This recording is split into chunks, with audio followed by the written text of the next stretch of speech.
Bonsoir à tous et bienvenue sur Canal 10. Je suis très heureuse d'être avec vous aujourd'hui pour notre rendez-vous hebdomadaire le vendredi, c'est Secrets de femmes. Aujourd'hui, nous allons aborder un sujet très sensible, un sujet qui peut être parfois tabou, mais en tout cas, notre invitée du jour a accepté d'être présente avec nous sur le plateau. J'espère que vous également, vous serez au rendez-vous. Merci à tous ceux qui nous suivent depuis le début de cette saison. Vous êtes bien en direct télé, en direct Facebook. En avril 2011, Freddy Fleurival, âgé de 25 ans, est tué à Pointe-à-Pitre par arme blanche. Le 20 janvier 2014 s'est tenu son procès. Son meurtrier, âgé de 37 ans lors des faits, a écopé d'une peine de 16 ans de réclusion.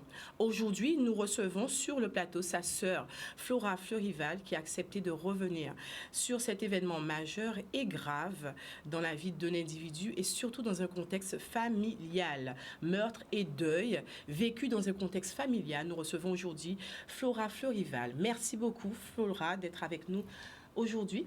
Bonsoir. Merci d'avoir accepté de participer à cette émission. Je sais que ce n'est pas toujours évident d'aborder un sujet, comme je l'ai dit en début, sensible, délicat. 11 ans déjà. Pourquoi avoir accepté aujourd'hui de revenir sur ce sujet? Alors, bonsoir. Revenir après 11 ans parce que le processus de deuil a été assez long pour moi et ma famille notamment, d'autant plus que mon frère était le seul garçon.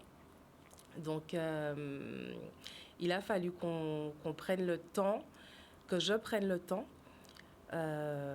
pour digérer son décès, même 11 ans après. Je pense que même 20 ans après, on ne digère pas. C'est quelque chose d'assez difficile. Et surtout pour qu'il reste en mémoire. Parce que malheureusement, on a tendance à oublier les gens. C'était pas une mauvaise personne. Donc j'ai vraiment envie que les gens apprennent à le connaître déjà d'une, même s'il n'est plus là. Et que certaines personnes sachent ce que c'est que perdre quelqu'un et vivre avec cette absence. Voilà. Vivre après cette absence et surtout se reconstruire après le deuil, puisque c'est important. On dit souvent qu'un deuil entraîne des répercussions qui sont importantes sur les différentes sphères de vie des personnes. Voir la mort, emporter l'un des siens, ce sont des expériences qui sont difficiles. Et aujourd'hui, nous allons parler de ça. Le contexte dans lequel ton frère est décédé, le contexte dans lequel vous vous êtes... reconstruit en tant que famille et surtout en tant que sœur aussi, sœur aînée qui a vécu ce drame. Mais comment tu fais, comment tu as fait et comment tu fais encore aujourd'hui? Alors, est-ce qu'on peut déjà présenter qui était Freddy? Alors, Freddy était le deuxième de la fratrie. Donc, mon petit frère, on avait 3 ans d'écart. Dans la vie, il était soudeur en métallurgie. Il aimait la vie, il aimait ses sœurs, il aimait sa maman, il aimait sa famille. C'était quelqu'un de très, très généreux, mais vraiment généreux, qui avait le cœur sur la main. C'était un jeune homme rempli d'ambition, qui avait envie de faire plaisir à son papa, à sa maman aussi, mais surtout à son père, puisque, comme je l'ai dit, c'était le seul garçon de la famille. Il avait une nièce aussi à l'époque, avant son décès, qui avait 2 ans et demi quand il est décédé. Donc, c'était vraiment un garçon rempli de vie, rempli d'idées, qui avait la joie de vivre, en fait, qui aimait la vie. Voilà, je vais dire, c'est quelqu'un qui aimait la vie, qui aimait les autres, qui aimait les gens, qui aimait s'amuser. Enfin, un jeune de 25 ans. Pleine de vie. Pleine de vie. Voilà. Une fratrie de 4. Fratrie de 4. Voilà. À cette époque, tu es l'aînée. Je suis l'aînée. Donc ensuite venait mon frère, on avait 3 ans d'écart, ma sœur Fanny et la dernière Félie. Voilà. Une famille, on peut dire, complice, soudée? Alors, plus que soudée même, je vais dire. Non, on est vraiment une famille très très complice, très soudée, très unie, très solidaire. En fait, une famille aimante, une famille... J'allais dire une famille ordinaire, mais moi j'ai l'impression qu'on n'est pas qu'une famille ordinaire. On est vraiment, mais vraiment complices. Comme je dis, j'appelle ma mère tous les jours. Mon père me le reproche d'ailleurs. J'appelle ma mère tous les jours parce que c'est important pour moi de garder ce lien. Mes sœurs et moi sommes devenues encore plus proches, à savoir que je peux être la mère de ma dernière petite sœur parce qu'on a quand même quasiment 16 ans d'écart. Mais c'est vraiment le côté... on est vraiment une famille proche, vraiment une famille unie, soudée. On est vraiment une famille aimante. On est voilà, une famille antillaise, remplie de joie. Voilà. Même si on a vécu quelque chose d'assez tragique, d'assez dramatique, ça n'a pas empêché qu'on garde ce lien et qu'au contraire, qu'on le renforce. Tout à fait. Parce que dans certaines familles, quand il y a un deuil, quand il y a un décès, malheureusement, les gens se déchirent entre eux. Mais là, ça a renforcé les liens qu'on avait déjà, mais ça les a renforcés encore plus. Donc là, pour pouvoir désolidariser ce lien, ça va être compliqué. Est-ce qu'on peut revenir sur le jour du meurtre? Parce qu'on le dit, c'est un meurtre. Oui, alors... Ton frère a été tué. Mon frère a été tué à la rue Frébeau le 15 avril 2011 à 17h. Donc, il s'est fait aborder par un jeune homme qui voulait qu'il lui paye une bière et mon frère a refusé. Donc, ils se sont disputés, ils se sont battus. Après que mon frère ait arraché 2 toilox de ce jeune homme, il est parti voler un couteau dans une épicerie qui était chez un chinois ou je ne sais plus quoi, qui était à côté. Et il a proféré ces mots, hein, il a dit « Kichuyo ». Et c'est exactement ce qu'il a fait. Donc on peut parler d'assassinat finalement? On peut parler d'assassinat, oui. Mais vous savez, quel que soit le terme employé, mon frère a pris perpétuité. Ça, je le dis tout le temps. Il a pris perpétuité parce qu'il n'a pas eu cette chance de pouvoir se défendre encore une fois, de pouvoir désarmer cette personne une seconde fois parce qu'il avait déjà désarmé une première fois. Donc, il n'a pas eu cette chance et voilà. Donc, à 17h, à 17h30, je reçois l'appel de mon père qui me dit Flora, il faut que tu rentres parce qu'il s'est passé quelque chose de grave. À ce moment-là, tu es où? Alors, à ce moment-là, je suis au travail. Donc, à l'époque, je travaillais à l'aéroport. J'étais libraire à l'aéroport. Donc, à ce moment-là, je suis au travail. Donc, mon père m'appelle une première fois. Il me dit, il faut que tu rentres, il s'est passé quelque chose de grave. Il me demande le numéro de ma tante, puisque ma mère était partie récupérer ma fille chez ma tante, qui la gardait.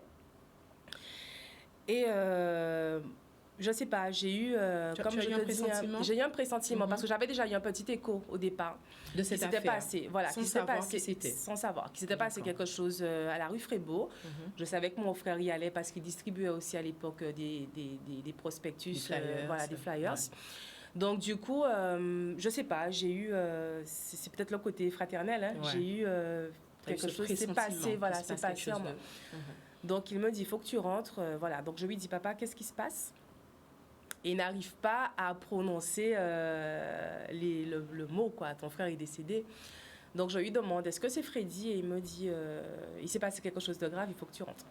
Voilà. Donc, jusque-là, je garde encore les pieds sur terre parce que je me dis, il m'a rien dit, donc je ne peux pas avoir la certitude qu'il se soit vraiment passé quelque chose et que ce soit vraiment mon frère. Donc, à savoir qu'il y a la police aux frontières juste en face. Donc, j'y vais. Okay. Et je leur demande, est-ce qu'il s'est passé quelque chose à Pointe-à-Pitre? Alors, malchance, c'est qu'effectivement, à ce moment-là, j'ai eu 2 voisins qui avaient commis un méfait. Et on me dit, oui, il y a 2 jeunes de ton quartier. Enfin, il s'est passé un truc, des jeunes de ton quartier. Donc, voilà. Donc, je décide d'appeler quelqu'un d'autre de la famille qui est aussi policier et qui me dit, oui, effectivement, il s'est vraiment passé quelque chose. Donc là, à ce moment-là, tu n'as pas envie d'attendre. Tu as ce besoin d'aller vers cette nouvelle. À ce moment-là, je ne peux pas attendre parce que le pressentiment est tellement fort que je suis persuadée Non, mon père ne m'aurait pas appelé à 17h30, me dit, il faut que tu rentres, c'est grave. Donc, au final, j'ai la certitude que c'est exactement ce qui s'est passé, que mon frère est décédé.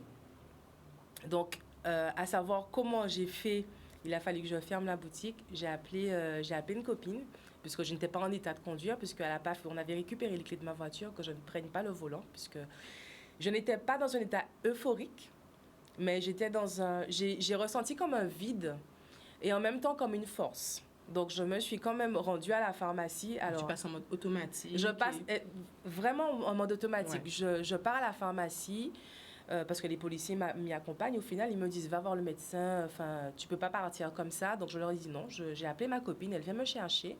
Je pars à la pharmacie et je demande de l'eau de mélisse. Alors, pourquoi? Je ne sais pas.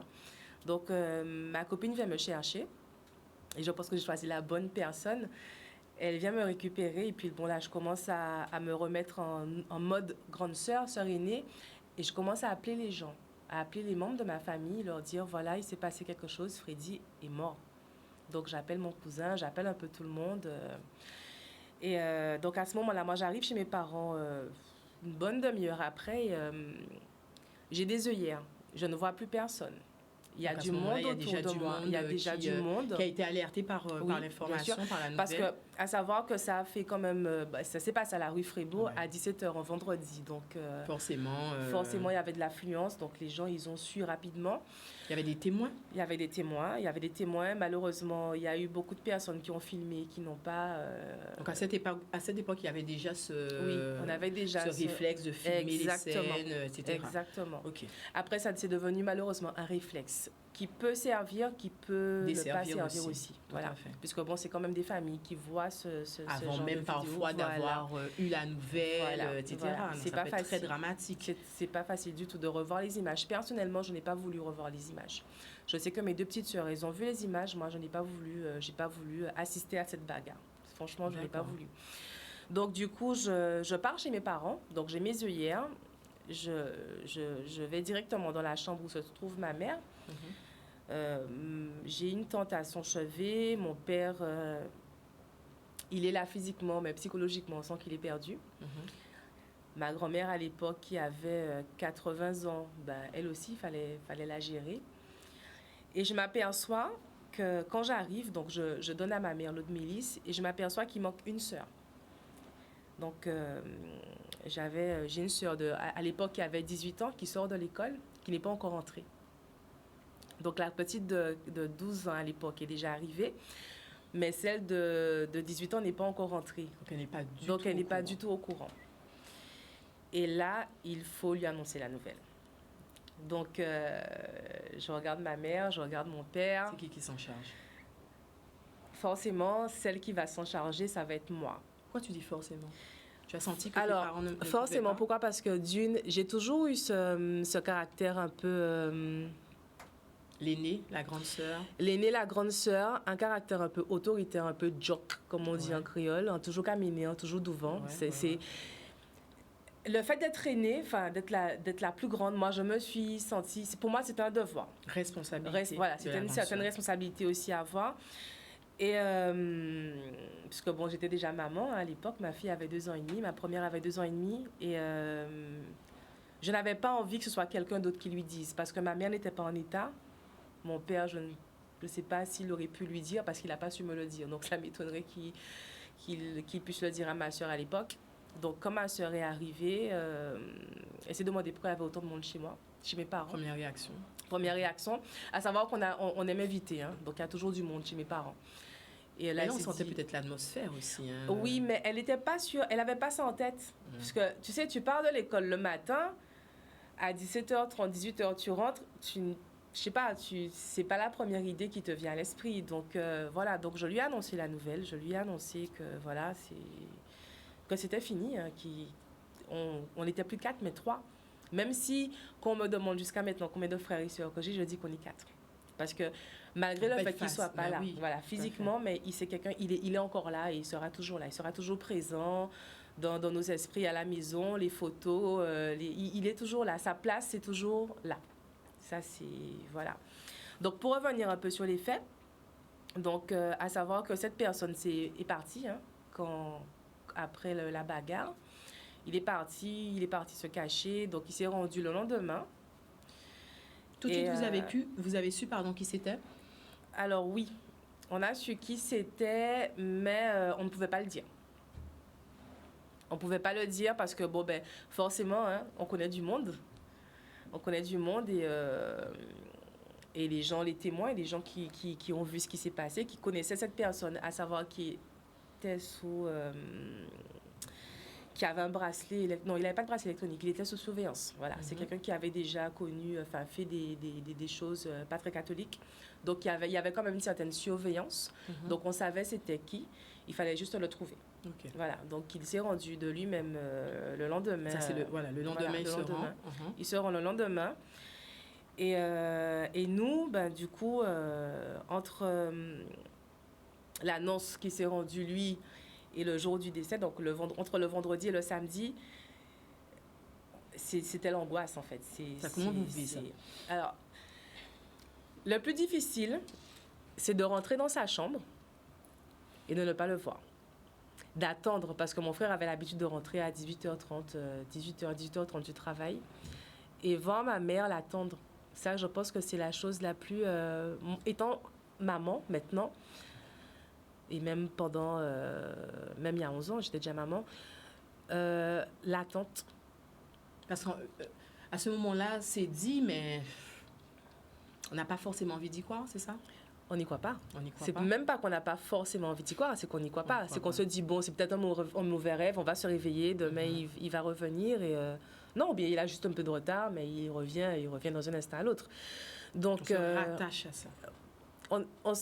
Alors, on se rattache à ça, mais on sait pertinemment qu'il ne reviendra pas. Donc, ce fameux vendredi soir, il a fallu que je parte avec mes parents, puisque ben, forcément, après ce type d'annonce, ben, la tension commence à monter, les nerfs commencent à flancher. Et puis même derrière, je me dis, ben, il va falloir organiser les funérailles. Parce que j'étais déjà... Alors, j'y pense tout de suite, oui, parce que c'est la réalité des choses. On ne va pas le laisser à la morgue. Et ça, c'est quelque chose d'assez difficile, parce que je me suis mise à la place de mes parents, parce que, comme je te dis, j'étais déjà maman. Et de toutes les façons, il fallait qu'on enterre mon frère. Il fallait que quelqu'un le fasse, il fallait que quelqu'un s'y mette. Donc, spontanément, ben, le lendemain, on est revenu. Bon, ben, qu'est-ce qu'on fait? Mon père qui commence à appeler les assurances, qui reprend un petit peu de ses esprits, mais on sent qu'il se dit, ben, je vais enterrer mon fils, quoi. En général, on dit toujours que les parents les enfants enterrent leurs parents et pas l'inverse. Pas l'inverse, voilà. Donc, on a eu du monde qui nous ont soutenus, heureusement, qui nous ont aiguillés.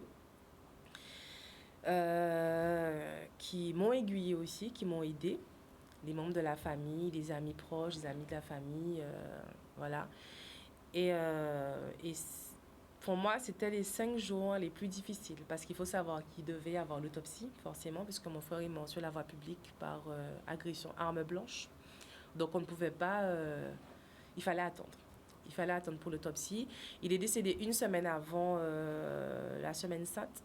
Donc, il fallait qu'on fasse vite parce que mon père, cette attente-là, il ne pouvait pas la supporter. Parce que sinon, on revenait sur... on l'enterrait 15 jours après. Donc, il a fallu qu'on fasse quand même les démarches assez rapidement. Et qu'on commence cette phase de deuil. La phase la plus difficile, je pense, pour un parent, pour des sœurs, pour une famille unie. D'autant plus que, comme je dis, c'était le seul garçon, donc... il avait quand même sa place. Il avait pas sa place, il avait son trône. C'est pas pareil. Il avait son trône parce que c'était vraiment quelqu'un de... C'était vraiment quelqu'un de... Comment je dirais? Il avait sa place. Non, c'est ça. C'était le roi. Enfin, nous... D'ailleurs, quand il rentrait à la maison, il disait toujours « boss là rentré ». C'était voilà, c'est le boss est rentré, ben il est quoi. C'était comme c'était ces petites phrases. Donc c'est pour te dire la joie de vivre qu'il avait et comment le personnage qu'il était. Voilà, c'est surtout ça en fait. Donc ben, malheureusement, il fallait qu'on enterre le roi. Il fallait qu'on enterre et qu'on passe à cette phase de deuil. Comment s'est passé l'enterrement? Alors, très difficile. Et je te dirais même que c'est pas l'enterrement qui a été difficile, hein. C'est la veillée. La veillée a été extrêmement difficile. Pour la simple et bonne raison que... À l'époque, puisque maintenant les choses ont évolué, voilà. Mais à l'époque de la veillée, on était encore... le rassemblement... je vais te dire une petite anecdote. Mon frère passait en voiture une fois avec ma mère et il a dit à ma mère, non pas avec ma mère, avec une de ses amies, et il lui a dit, si je meurs, je veux être là, dans ce pompe funèbre-là. Okay. À 24 ans, 25 ans, c'est pas, on n'y pense pas, tu vois. Est-ce qu'il avait déjà ce pressentiment que sa vie allait être écourtée? Je ne sais pas. En tout cas, il a fait En savoir. tout cas, voilà, il a fait savoir. C'est une volonté que vous avez respectée. Absolument, absolument. Donc, c'est une volonté qu'on a respectée. Et la veillée, pour moi, c'était l'une des choses la plus difficiles. De voir qu'il a pu réunir autant de personnes, autant de proches, mais autant de personnes qu'on ne connaissait pas. Aussi. Qui ont été touchées par cette histoire? Qui ont été très touchées. Moi, j'ai le souvenir d'une petite dame, d'ailleurs. J'espère qu'elle regarde l'émission. Je ne sais plus comment, je ne sais pas comment elle s'appelle, puisque bon, j'étais dans un état, voilà, qui m'a demandé. Elle est venue vers moi et m'a dit, vous êtes la sœur du défunt? Je dis oui. Bon, après, on se ressemble beaucoup, hein, mon frère et moi. Vous êtes la sœur du défunt? Oui. Je voudrais voir sa mère. Donc, je l'emmène. Je lui demande qui elle est. Elle me dit non, mais elle ne me connaît pas. Et cette dame s'approche de ma mère, s'assied à côté de ma mère. Elle passe la soirée avec ma mère et au final, je lui dis, mais vous êtes qui? Elle me dit, j'ai un seul garçon. Il est militaire. Je le vois tous les 4 ans. J'ai eu l'impression de perdre mon fils. Je ressens cette douleur. Et la dame, elle a, moi, c'est vraiment la chose. J'étais très émue, mais vraiment très émue. Mais c'est quelque chose qui m'a beaucoup touchée. Et je me suis dit, comme quoi, on n'était pas seul face à ce deuil et face à cette perte. Et ça, c'est... La veillée, pour moi, c'est vraiment quelque chose enfin, je ne peux pas dire qui a pris un sens, mais qui nous a aidés à aborder, justement, ce cheminement de deuil. Voilà, c'est ça, en fait. Et donc, la veillée fut très longue, puisque, bon, on est une grande famille, on connaît beaucoup de monde, une famille un petit peu connue, enfin, bien connue aux abîmes. Ensuite est venu l'enterrement. Là, le dernier, l'adieu, en fait, hein, le revoir, l'adieu.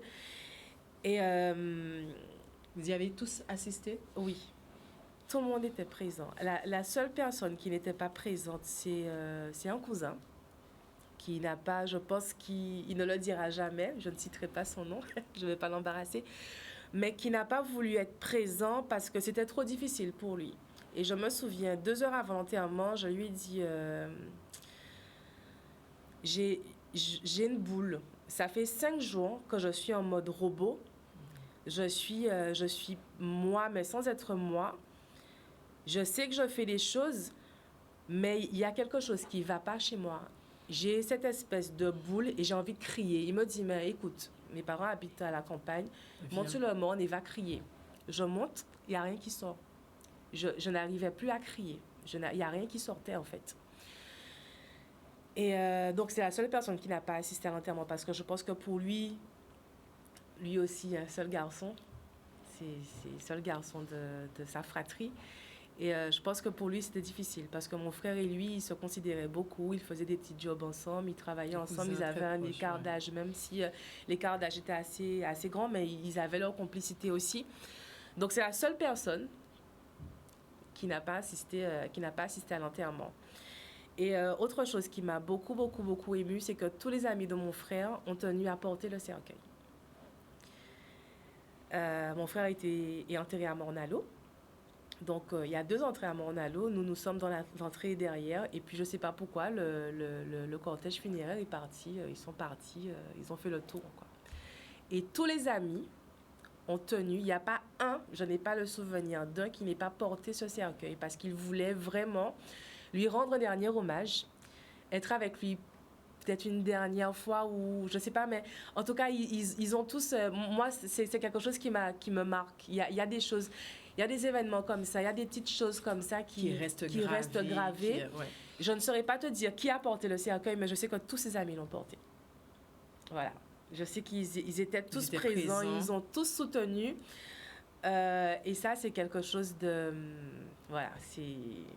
Ça aussi, ça fait partie du processus de deuil parce qu'on se dit, bon, on n'est pas tout seul. Ouais. J'espère qu'on ne le sera pas parce que malgré 11 ans, on a quand même...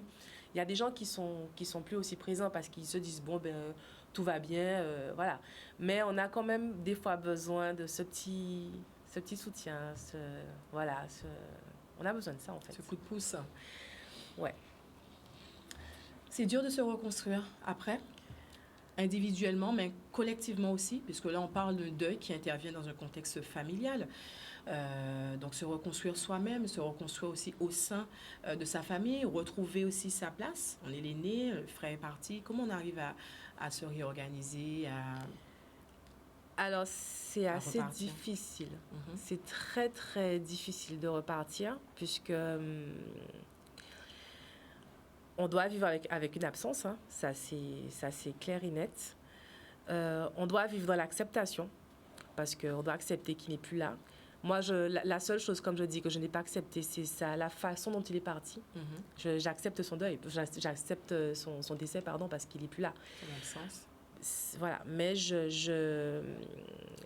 me concernant, j'ai eu vraiment du mal. J'ai eu vraiment du mal parce que au bout d'un moment, ben, il a fallu que je redescende. Il a fallu que la pression redescende, que je relâche tout. Donc, j'ai malheureusement relâché les choses. Ben, c'est mon corps qui a suivi. C'est mon corps qui a suivi puisque j'ai développé un syndrome qu'on appelle le syndrome de la fibromyalgie. Et en fait, c'est mon corps qui a réagi par rapport à mon état psychologique. Combien de temps après ce syndrome s'est développé chez toi, Flora? Alors, il s'est développé, on va dire, assez rapidement, sauf qu'on a pris du temps à le diagnostiquer. Au début, comment Au début, les premiers... alors, au début, j'avais de grandes fatigues. Ouais. J'avais des signes de dépression. Je ne dormais pas. Je dormais très peu. Toujours dans le speed, toujours... et puis, toujours à vouloir contrôler certaines choses parce que je n'arrivais pas à lâcher prise. Donc, mon corps a réagi. Tout ça. Voilà. Il a somatisé, mais il a surtout réagi. Donc, j'ai commencé à avoir des douleurs. Je commençais à avoir des douleurs au coude, aux genoux, à la tête. Donc, je me suis dit que c'était peut-être dû à mon ancien travail, puisque j'étais libraire à l'époque. Donc, jusque-là, tu ne mets pas forcément de lien entre tes syndromes et la perte douloureuse, finalement, que tu viens de subir. Alors, je ne peux pas en mettre, puisque mon cerveau est encore sur pause. Hein. Mon esprit est encore sur pause. Moi, je me dis, bon, ben, j'ai juste un mal. C'est juste une douleur, en fait. Ça va passer. Donc, s'ensuit les rendez-vous chez le médecin où j'y vais souvent. Le médecin me dit, oui, mais tu viens souvent. On me donne des médicaments, ça passe pas. Je ne dors pas la nuit. Je suis très, très, très souvent sous tension. Je commence à avoir des douleurs. Donc, je change de métier. Je me reconvertis après quelques temps. Mais les douleurs persistent. Donc là, je vais vraiment consulter un professionnel, je vais consulter un rhumatologue. Et là, il commence à me poser des questions. Il me dit, oui, mais ton nom me parle. Et comme c'est un rhumato qui est à la rue Frébeau, donc il avait eu écho de cette histoire. Donc moi, je fais des examens. Donc ça se passe. Les premiers examens que je commence à faire, je les fais au bout de 4 ans après le décès de mon frère. Donc entre le décès, il est passé 4 ans. 4 ans où je me réveille comme une mamie le matin, j'ai mal, où j'ai toujours envie de dormir, en même temps je suis hyper active, donc voilà. Et donc il commence à me parler de fibromyalgie. Donc il me dit, écoute, ça ressemble à ça par rapport à ce que tu as vécu. Tu as quand même eu un choc émotionnel assez difficile, très très violent. Il a fallu que tu gères beaucoup de choses, même si en amont, on a quand même eu un suivi, parce que ça, je ne l'ai pas dit, mais on a quand même eu un suivi avec un psychologue, un thérapeute familial. Ça, c'est pas suffisant, hein, puisque 1 an... C'est 1 an de suivi? C'est 1 an de suivi que nous accorde l'État. Alors, c'est un suivi qui est individuel, chaque personne individuellement, ou c'est un suivi qui se fait dans le contexte familial avec toute la famille? Alors, c'est un suivi familial. C'est un suivi familial avec les parents et les enfants. D'accord. Et les petits-enfants, s'il y en a. Donc, ma fille aussi, ma fille, elle a pu s'exprimer. OK. Dire, voilà. Et c'est un suivi qui, oui, 1 an, pas suffisant. La preuve, hein, puisque il a fallu 11 ans pour moi pour que je puisse comprendre certaines choses, accepter d'autres choses. Et tu me disais 4 ans avec oui, les voilà, symptômes. 4 ans avec des symptômes qu'on ne comprend pas, Et puis, moi, je ne voulais pas, je ne suis pas du genre à me plaindre. Donc, je ne voulais pas rajouter une couche. J'ai perdu mon frère et puis peut-être que moi, j'ai quelque chose. Je ne voulais pas inquiéter mes parents. En tout cas, je ne voulais pas inquiéter ma maman. Ça, c'est sûr. Donc, j'ai continué à faire mes examens. J'ai continué à faire tout ce qu'il fallait, à faire la batterie d'examens. Et il y a 4 ans, où j'ai été diagnostiquée fibromyalgique, mais vraiment, là, il n'y a pas de doute, quoi. Ouais, c'est reconnu. C'est reconnu. Alors, c'est un syndrome, c'est pas une maladie. Donc, c'est reconnu par le médecin, mais que par le médecin, quoi. Donc, après, je dois vivre avec.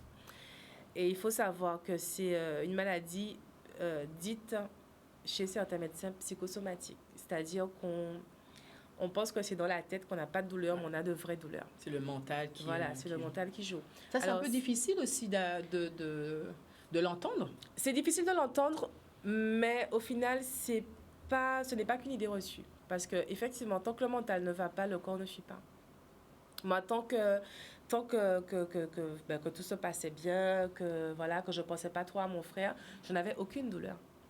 Mais à partir du moment où il y avait les dates d'anniversaire, des dates clés. Ouais, des dates clés. Son anniversaire, le 14 mars, l'anniversaire de son décès, le 15 avril, les fêtes de Noël, les fêtes des mères.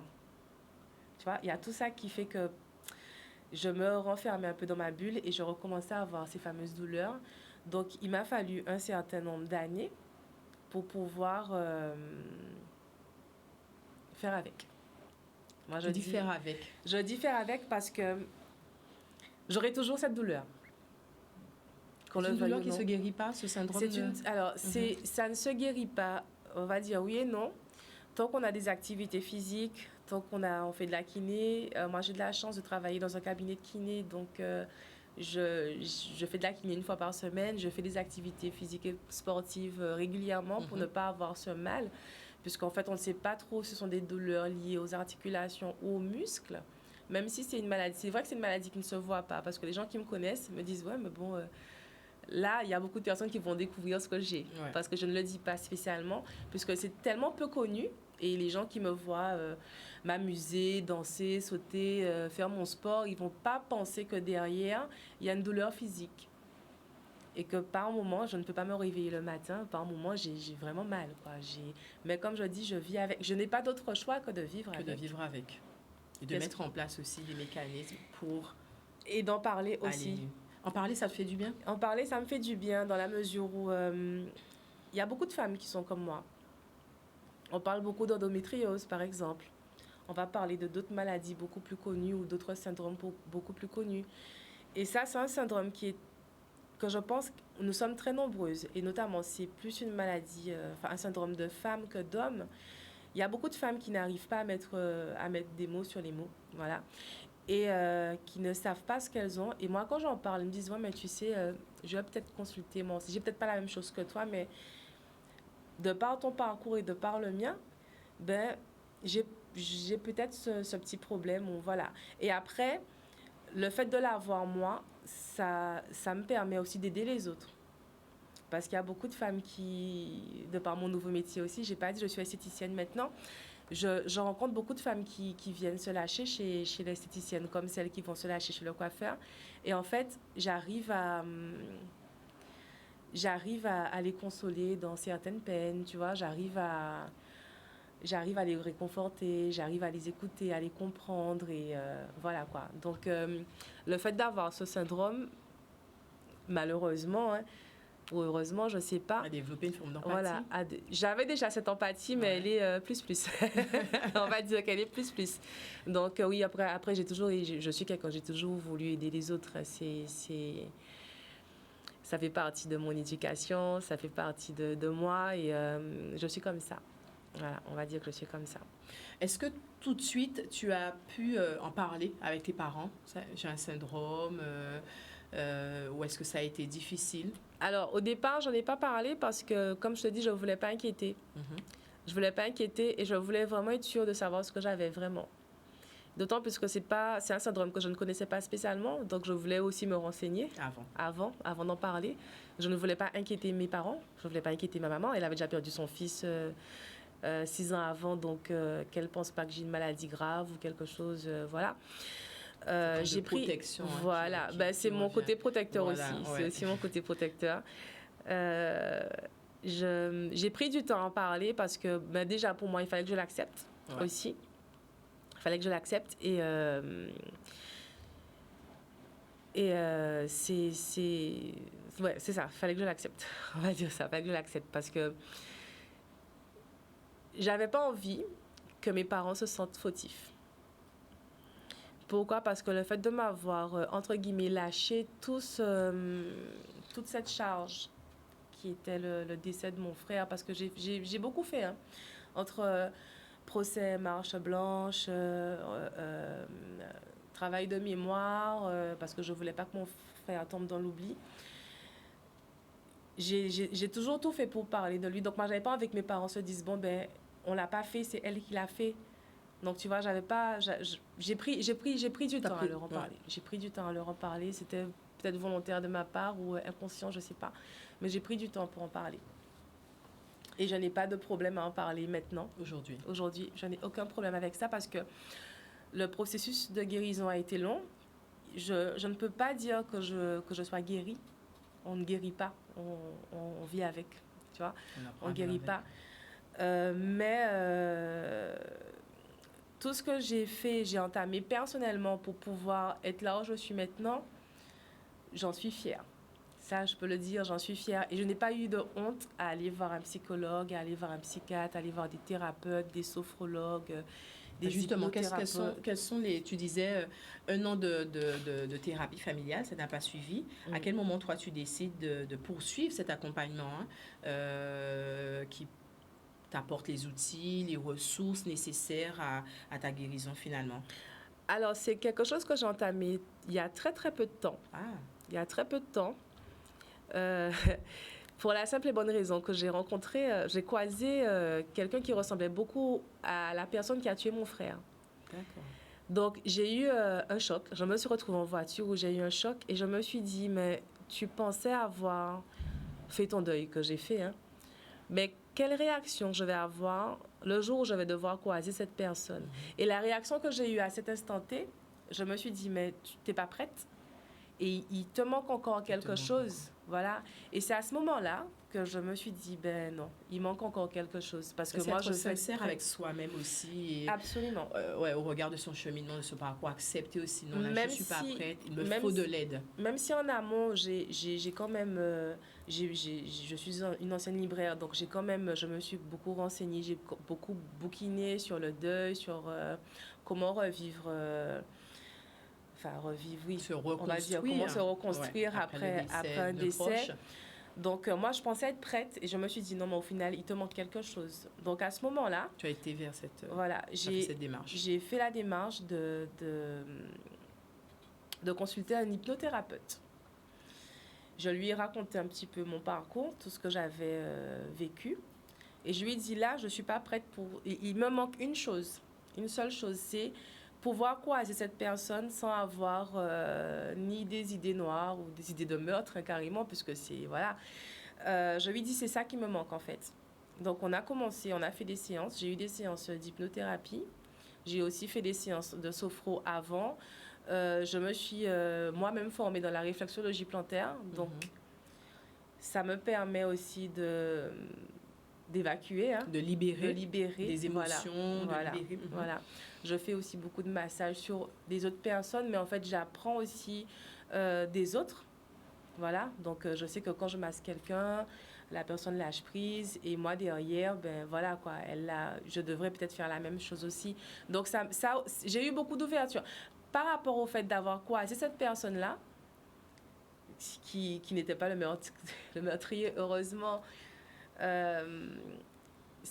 je me suis dit que j'ai pas fini. Ouais. J'ai pas fini. Le cheminement n'est pas complet. Il n'est pas complet et je pense pas qu'il sera complet. Honnêtement, je ne pense pas qu'il sera complet parce pour moi, il peut pas être complet. C'est toute une vie. C'est apprendre à vivre avec tout le temps. Le 20 janvier 2014 a eu lieu le procès. Oui. Très difficile. Très difficile, justement, de croiser cette personne pour la première fois. Très difficile d'assister pour la première fois à un procès aussi, puisqu'on va revenir sur les faits. On va entendre des témoignages. On va devoir nous-mêmes témoigner. Ça va être médiatisé, donc on va être reconnu dans la rue. On ne va pas passer inaperçu. Les gens vont nous aborder. Et là, je me dis qu'à ce moment-là, c'est vrai que lors du procès, je me dis, on va revivre, on va retourner un an avant. On revient sur le passé, en fait. On doit revivre ça. Et comment le revivre? Avec cette personne qui est en face de nous, avec les parents à côté. Il va quand même nous dire ce qu'il a fait parce que nous, on n'était pas là. Et on revient là-dessus. C'est quelque chose de très difficile. Quelles sont les émotions que l'on ressent à ce moment précis? On est face ou à côté du meurtrier, de son frère finalement. On ressent quoi? Alors, personnellement, je n'ai rien ressenti du tout. Un vide? J'ai eu un vide. J'ai eu un vide parce qu'en fait, pour moi, comment te dire, je me suis dit à un moment, mais qu'est-ce que je fais là? C'est peut-être très paradoxal de le dire comme ça, mais qu'est-ce que je fais là? Je me retrouve dans un tribunal. On va parler de mon frère qui est décédé. Je suis là, mais qu'est-ce que je fais là en fait? J'ai vécu quelque chose il y a 3 ans et je reviens encore là-dessus. Qu'est-ce que je fais là? Je vais encore entendre cette personne parler de mon frère, d'autant plus qu'il en parlait comme s'il se connaissait. Donc ça aussi, je jubilais un petit peu. Ça m'énervait. Et moi, j'ai vraiment eu un vide. À un moment, le premier jour du procès, j'ai vraiment eu un vide. J'ai pas eu de haine. J'ai pas eu de... Il y a eu ni haine, ni pardon, ni rien du tout. Moi, j'étais juste là. J'écoutais, j'assistais. Et voilà, c'est... Bon, après, peut-être aussi, on se prépare à un procès. Ça se prépare? Ça se prépare. Ça se prépare psychologiquement, forcément. On est accompagné. On est accompagné, Okay. Ça se prépare malheureusement médicalement, puisqu'il ne faut pas qu'on... Enfin, on essaie d'inhiber nos émotions. Ah. Ça, c'est... Bon, alors, je ne veux pas dire que c'est conseillé quelque chose... ou c'est comment? Ouais. Dans notre cas, c'était conseillé. En tout cas, dans le mien, c'était conseillé parce que je n'arrivais pas. C'est pour ça que j'ai dit que je ressentais un vide. Ouais, enfin, j'étais là, mais sans être là. Ouais, Quoi. ouais. Parce qu'en fait, avec les dépressions que j'ai eues les 3 ans avant, hein, je ne pouvais pas arriver sans être aidée chimiquement, médicalement. Voilà. On était tous un peu comme ça, malheureusement. Tous comme ça, donc oui. la famille. Ma mère, non, ma mère et moi. Peut-être une tante ou deux, je ne sais plus. Mais il fallait pas qu'on... Moi, j'avais pas envie d'exploser, déjà. Ouais. J'avais pas envie d'exploser parce que pour moi, je l'avais déjà fait une première fois et je ne voulais pas le refaire. Le jour de l'enterrement, quand ils ont fermé le cercueil, je suis devenue aphone. J'ai crié et c'était fini. Après, on m'a plus entendue. J'avais pas envie de revivre ce moment-là qui était déjà assez difficile pour moi 3 ans précédemment. Donc... moi, personnellement, j'ai demandé une aide chimique. J'ai demandé une aide médicale. J'ai demandé à mon médecin de me prescrire quelque chose. On a 3 jours de procès et pendant les 3 jours, je ne veux pas ni avoir à pleurer, ni avoir à tomber dans les pommes, ni avoir envie de sauter sur cette personne. Je veux pas... Je préfère être neutre. Ouais. Voilà. Après, est-ce que c'est une question de pudeur? Parce que je n'avais pas spécialement envie qu'on voit mon émotion dans ce moment-là. Et pourtant, l'émotion a été vue parce que malheureusement, j'ai dû parler. Hein. J'ai dû aussi témoigner. Et je sais que mon témoignage avait beaucoup ému puisque j'ai eu des retours sur les réseaux et puis bon, des messages et tout. Et des gens qui étaient présents. Je sais que mon témoignage avait beaucoup ému. Mais voilà, pour moi, c'était revivre l'enterrement. Une seconde fois. Ouais, une seconde fois. Le meurtrier a demandé pardon? D'après ce qu'on a lu. Il a demandé pardon. Il a demandé pardon. Son pardon, alors, je sais qu'on dit qu'il faut pardonner pour pouvoir avancer. Est-ce que son pardon, justement, est-ce que son pardon a été entendu? Non. Me concernant, non. Il n'a pas été entendu du tout. Et je pense que je ne pourrais jamais le pardonner. D'accord. Je ne pourrais jamais pardonner cette personne. Je ne pourrais jamais accepter son pardon. Parce que mon frère a pris perpétuité et pas lui. Lui, il a eu 16 ans. Mon frère, il ne revient pas. Donc, je ne peux pas pardonner ça. C'était mon seul frère, on avait une complicité. Je peux pas, c'est impossible. Même si ça fait partie du deuil, ça fait partie du processus du deuil, parce qu'on dit qu'il faut pardonner pour pouvoir avancer. On dit qu'on pardonne pour soi, pour se libérer de cette émotion, de ce sentiment, parfois qui peut être destructeur. Je peux pas pardonner. Je peux pas. J'arrive pas. Même si là maintenant il me demande, je peux pas. Pour moi c'est impossible. J'ai quand même perdu mon seul frère, avec qui j'avais 3 ans d'écart. Donc et comme tu dis, pour 2 euros. Pour 2 euros. Tu l'as dit souvent, ça. Oui, bien sûr. Et je le répète tout le temps, pour 2 euros, c'est quoi? Et d'autant plus que s'il a pu aller voler un couteau, il aurait pu aller voler une bière. Enfin, voilà. Donc, oui, non, mais c'est aberrant. Donc, on n'a pas le droit de vie de mort sur quelqu'un pour 2 euros, déjà. De toute façon, on n'a pas le droit de vie ou de mort en général. Voilà, donc, pour 2 euros, c'est pire, quel que soit le contexte. Mais non, Le pardon, non. Pour moi, c'est impossible. Et pourtant, j'essaie de me dire, mais si tu arrives à pardonner, peut-être que certaines choses vont s'apaiser chez toi. Peut-être le corps aussi. Peut-être le corps, l'esprit. Mais il y a un travail différent que je fais. Moi, je suis très dans la spiritualité. Maintenant, je crois beaucoup en Dieu. Je prie beaucoup. Je fais beaucoup de relaxation, de sophrologie. Enfin, je fais beaucoup de ce type de choses. Et c'est ce qui me permet d'avancer, tout simplement. Tes parents ont-ils pardonné? Est-ce que vous en parlez, ça, ouvertement? On en parle ouvertement maintenant. Au début, c'était difficile, notamment pour mon père, puisque mon père avait même du mal à prononcer le prénom de mon frère. C'était son seul garçon. Entre femmes, on en a parlé avec ma mère, mes sœurs, sans problème. Mais on a pris du temps. On a pris du temps pour parler de lui, en son absence. On a pris beaucoup de temps. Là, on en parle plus aisément parce que, bon, ben... Justement, aujourd'hui, vous en êtes de cette reconstruction? On est encore plus soudés. Moi, c'est la seule chose que j'arrive à retenir dans notre famille, c'est qu'on est encore plus soudés. Et qu'on fait tout pour... on se soutient tous les jours. On se parle tous les jours. On se dit je t'aime régulièrement, parce que ça aussi c'est quelque chose qu'on ne fait pas assez souvent, puisqu'on attend la dernière minute où on se dit bon ben j'aurais dû. La perte de notre chair met en relief finalement tout ça. Ouais, ça met en... Voilà. Et puis on vit avec l'absence physique.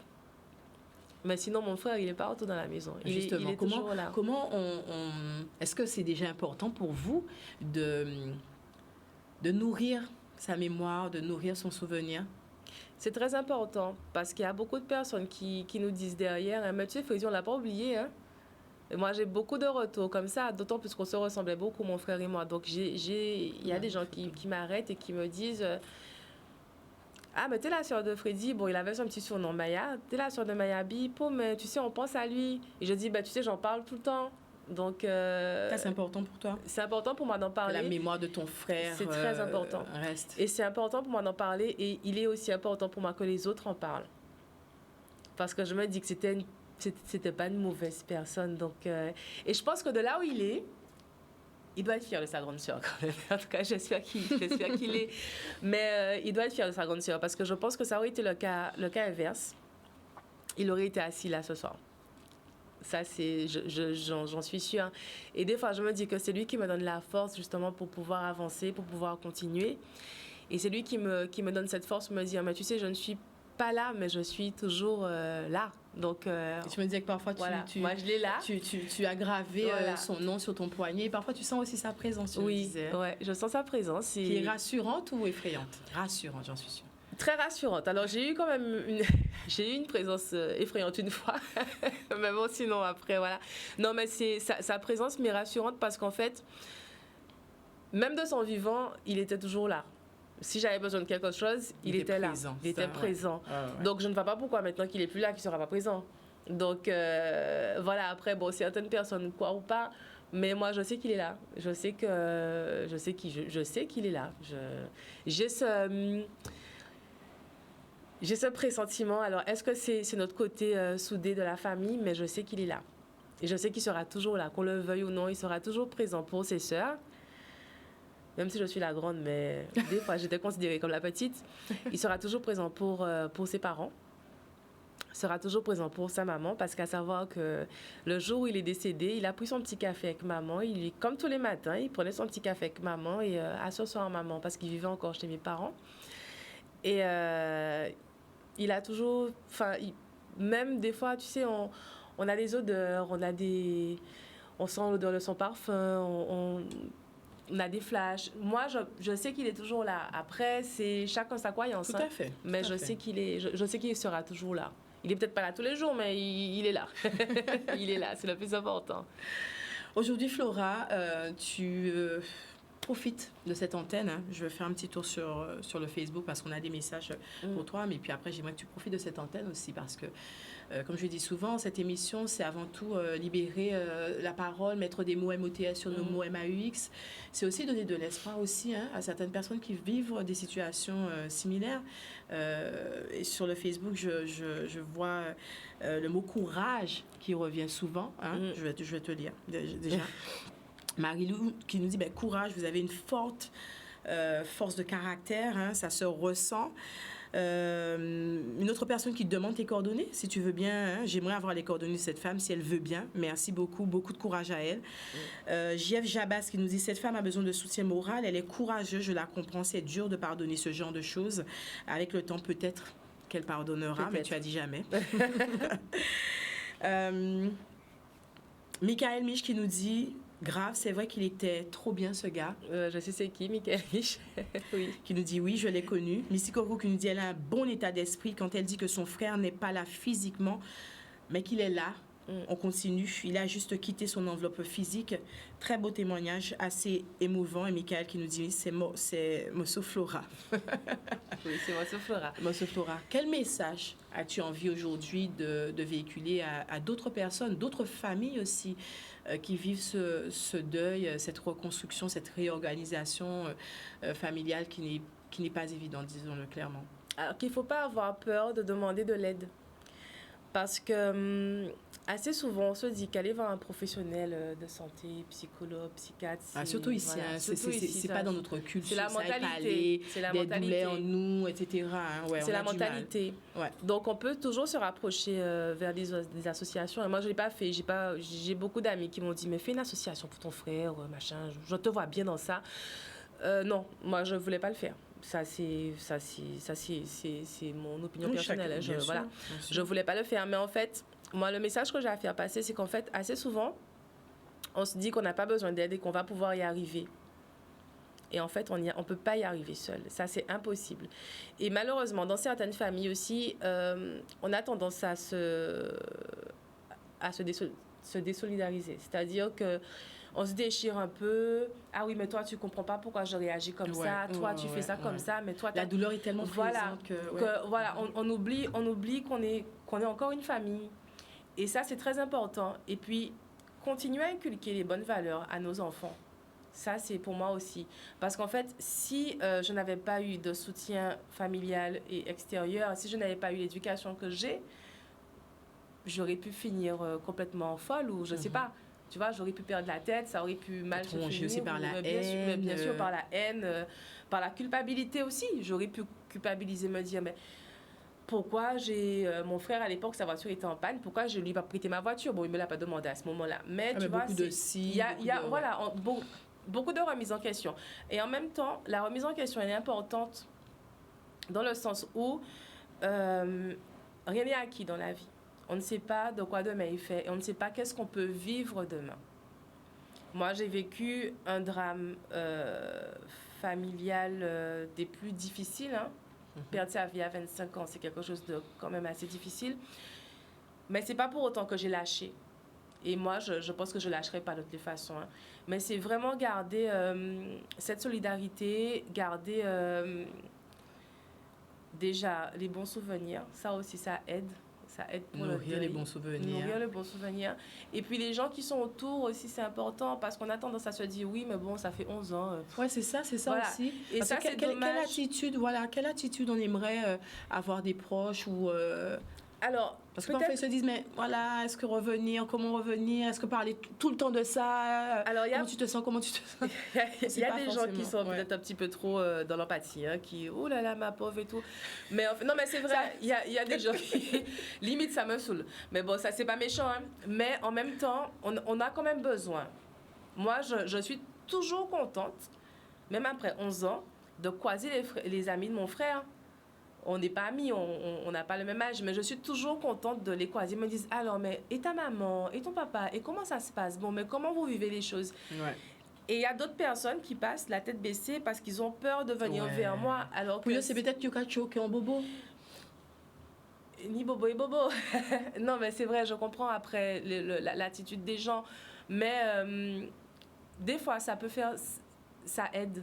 Et on se dit au final, on ne l'a pas oublié. Et il y a des gens qui pensent à nous. Donc, c'est surtout ça, en fait. Donc, il ne faut pas qu'on... Toutes les personnes qui, malheureusement, ont vécu la même chose que nous, hein, meurtre, assassinat, accident, enfin, décès, perte tragique, toutes les personnes qui sont autour d'elle, il ne faut pas lâcher. Moi, on ne m'a pas lâché. On n'a pas lâché. Il y a des gens qui ont lâché, mais la plupart des gens n'ont pas lâché. Et il ne faut pas avoir peur d'en parler. Il ne faut pas avoir peur de... Pas de tabou. Non, Ouais. alors le tabou ne sert à rien pour la simple et bonne raison qu'on rumine. Et des fois, on a besoin d'extérioriser. Et ça, on ne le fait pas. Parce qu'on se dit, bon, j'ai peut-être pas envie d'embêter l'autre, ou bien l'autre se dit, j'ai pas envie de l'embêter. Mais il faut, ouais, pas de tabou et ne pas avoir peur d'en parler. Après, bon, moi, c'est vrai que j'en parle avec un certain recul, avec une certaine facilité. Il y a beaucoup de personnes, ben, je vois sur le Facebook, il y a beaucoup de personnes qui m'encouragent à continuer.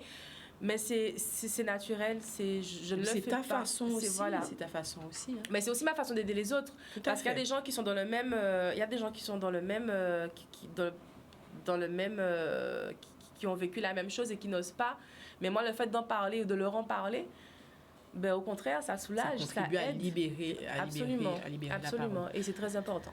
Flores, je te dis merci déjà d'avoir accepté hein, de parler d'un sujet, comme on l'a dit aussi sensible. Qu'est-ce qu'on peut te souhaiter pour la suite à toi et puis à ta famille? En tout cas, si tes sœurs, si ta maman, ton papa, ils regardent, beaucoup de courage, beaucoup de force, etc. Beaucoup d'amour aussi. Surtout de l'amour. Ouais, Alors, j'allais dire surtout de l'amour et puis la compréhension des autres personnes. Ouais. Parce qu'il y a des gens qui comprennent pas pourquoi moi j'en reparle après 11 ans. Parce que j'ai besoin d'en parler, hein, d'une. Parce que la parole libère. Et ce que j'aurais aimé qu'on nous souhaite à nous, c'est qu'on reste toujours une famille aussi unie, aussi soudée. Voilà. C'est ça. C'est ce que je... De toute façon, il n'y a rien qui pourra désolidariser ça. Ah. Voilà, j'espère qu'on n'aura plus de décès. Ça, c'est... Voilà. Mais c'est quelque chose qu'on... Voilà, c'est de l'amour, qu'on soit toujours aussi soudés, toujours aussi unis. Même si on a perdu un être cher, moi, je ne garde pas ma joie de vivre. Même si, malheureusement, par moments où j'ai envie de me lever et danser, je ne peux pas parce que j'ai mes douleurs. Mais voilà. Et puis que les gens... vont en nous une bonne famille. Voilà, c'est ce que j'aurais aimé qu'on nous souhaite. Ben voilà, mais en tout cas, moi, c'est ce que je vous souhaite. Brigitte Pascal qui nous dit magnifique témoignage. Effectivement, merci encore, merci beaucoup. Ben, merci d'avoir invité déjà. Voilà, et merci à tous ceux qui nous ont suivis aujourd'hui. Merci aux réactions également sur le Facebook. Voilà, nous, on se retrouve la semaine prochaine. Notre rendez-vous hebdomadaire le mardi.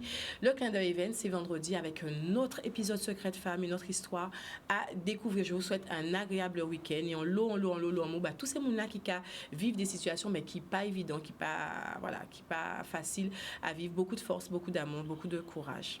À bientôt.